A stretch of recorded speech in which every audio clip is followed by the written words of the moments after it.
if we change the temperature, what will happen to the resistance value?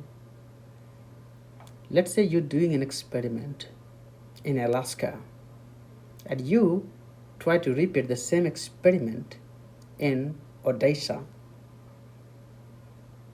and your goal is to measure the resistance value.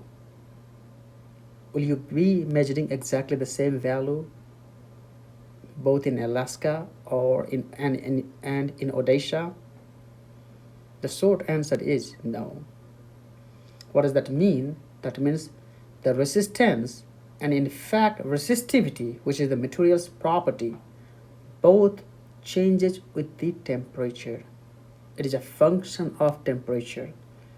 Just like the length, if you have a length, then the length of a material does change, and so is the resistance, and so is the resistivity.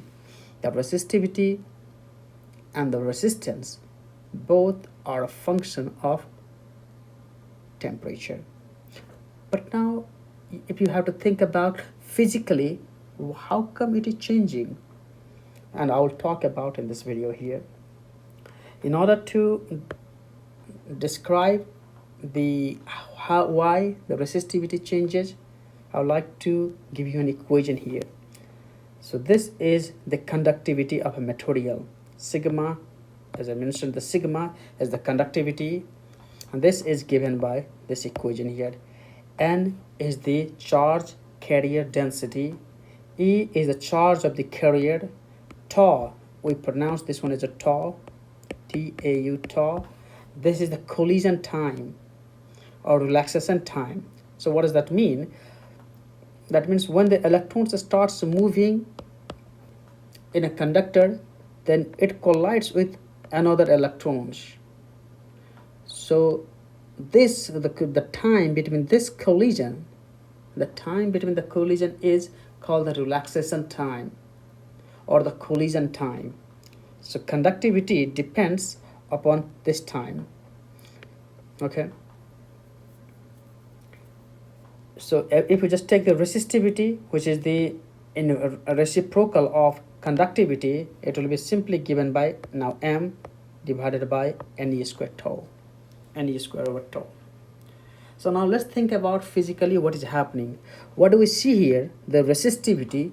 The resistivity is the measure of the material's property, which shows how strongly a material opposes the flow of the electrons or flow of the charge carriers. The higher the resistivity is smaller, the higher the resistivity means it strongly opposes the flow of the charge carriers. Now let's see what happens when we increase the temperature. If we increase the temperature, then these charge carriers will gain energy, thermal energy, that we call the thermal energy, and starts moving more vigorously. Okay, so it will start more vigorously. That means there will be more frequent collision now. Okay, so the electrons will start hitting out another electrons more often because it has gained energy and it starts to moving now. Due to thermal energy, it will start moving in all possible direction. Due to the electric field, it will move only in the direction or only in the field direction. Okay, if it is an electron, it will move in the opposite direction, but along the direction of the field. But due to the thermal energy, it might move in some other directions too, in all possible directions. So there is a more chance of, more probability of colliding with other electrons. Okay, so what does that mean? That so if there is a more frequent of colliding, then the tau, which is the collision time will be significantly smaller or will be a smaller value. So when this tau, the collision time, is smaller, what does it tell you?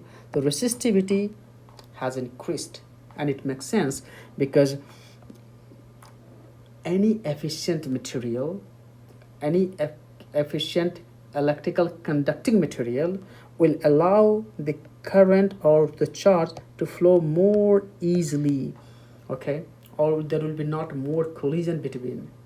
But if due to increase in temperature and the electrons starts colliding with each other, that means it is now opposing the flow of the charge carriers or the flow of the electrons. What is indirectly tell you that the resistivity of the material has increased or resistance has increased, okay. And the way it changes is given by this equation. So rho t, this is the resistivity. The resistivity at a temperature T is given by this equation. And now I have, and this is T is the final temperature, and this is the initial temperature. The alpha is a constant and it is a temperature coefficient of material, okay. So this is a given quantity, this is a given quantity here. And so the resistance also varies exactly in the same way. So here R naught is your starting resistance, okay, or the resistance at a given temperature T naught. It is your starting value. In other words, we can also write down this equation as the change in the resistance. The change in the resistance is given by R naught L times the delta T. Or we can also write down the change in the resistivity is given by rho naught, this is original length, sorry, just I think let me correct this equation, R naught alpha times the delta T, rho naught alpha times delta T.